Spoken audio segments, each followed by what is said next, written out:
Hello everyone. I cut a hole in the bed of my 2011 Ranger XLT Super Cab short bed, two-wheel drive, 2.3 4-cylinder, 5-speed manual. The fuel pump went out on it a week ago tonight, and I cut a hole that's front to back. It's about 9 inches, side to side about 9.5. And that's what I'm looking at right there. There's that shield above the top. I don't know if the older Ford Rangers have the shield over the top. You know, if you go on the forums, there's people that do this on Ford Rangers and various other pickup trucks. They just cut a hole in the bed instead of, you know, raising the truck up and dropping the tank down. You know, whether they have a hoist to use or not. That would be the standard way. Put it up on a hoist, drop the tank down. You know, it's dirty, messy. Wear goggles so you don't get dirt and stuff in your eyes. Number 2 method is unbolt the bed. You know, like there's one of the bed bolts on this truck that's a T55 bolt. So there's another one right there. So that's what some other people do. They unbolt the bed and they tilt the front end of the bed up in the air to get better access to the fuel pump there. But then when you do that, you have to deal with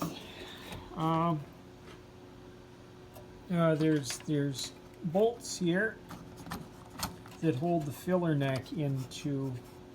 There's 1, 2. Okay, that looks like there's 3 bolts. 3 bolts that hold the filler neck in. You'd have to take the gas cap off.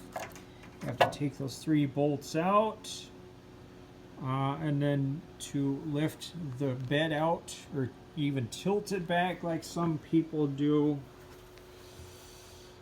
And I started a thread on one of the Ford Ranger forums on Facebook, and there were several people saying don't do it. Other people have done it and done it successfully. I've actually never replaced an EFI fuel pump on any vehicle before. About almost 4 years ago, I tried replacing the fuel pump on my 2004 Ford Ranger regular cab long bed. You know, same 2.3 4-cylinder engine, 5-speed manual. I did get the tank down. I didn't. Well, I got the fuel pump out, and I didn't have the right tools to unhook the fuel lines, and I ended up putting it back up into the frame, and I had a shop do it. But so if you are thinking about replacing the fuel pump and you're, you know, up to 2011 Ford Ranger, this is what you're looking at. This is what you're facing. I'm not sure what I'm going to do. I got a lot of stuff in the bed. I got frozen sand bags from Menards. I got the front end of this lawn tractor, and the storage is pretty, well, it's not jam-packed. I got a lot of stuff in here. I'm going to be getting rid of, really getting rid of stuff after I get one of my trucks on the road. So, I'm thinking I'm just going to have to drop the tank, and that way I won't have any of the body, because, you know, the fuel tank in this truck, part of the fuel tank goes right under the cab. Right under the cab of the truck. So, okay, let's go back up. I I did raise the back of the Ranger up a bit. And so I got the floor jack under the rear differential. So I got a ramp under the left rear tire. I got another ramp under the right rear tire. I also have a jack stand. I have a jack stand under the receiver hitch right there. So I'm pretty safe, but make sure you know what you're doing. I got fire extinguishers right here. I did use an angle grinder.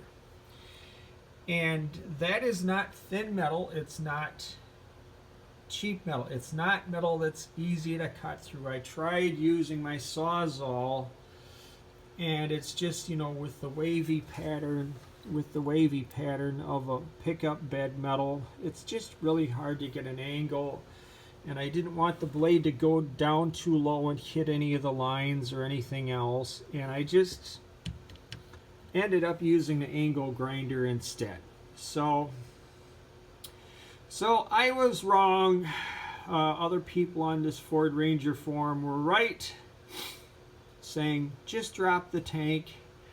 But I did remove the bed for my 2009 Ranger in the summer of 2022.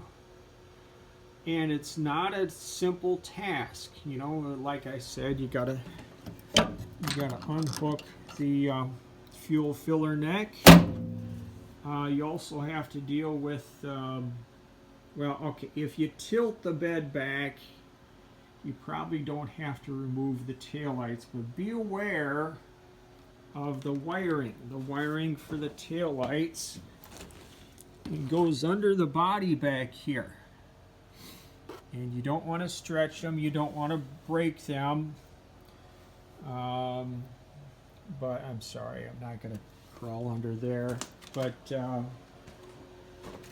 yeah, because my 2009 Ranger, I built a flatbed on it from like August 2022 up to, I think, October is when I basically finished it. But so maybe it's easier to do this on an older Ford Ranger. You know, older Ford Ranger, older F-150s. But this one's a super cab, so maybe a regular cab, it would be easier to get at the top of the fuel tank. So I don't know what else to say. Sometimes shortcuts are not always the best way to do it. Alright, thanks for watching. See ya, bye.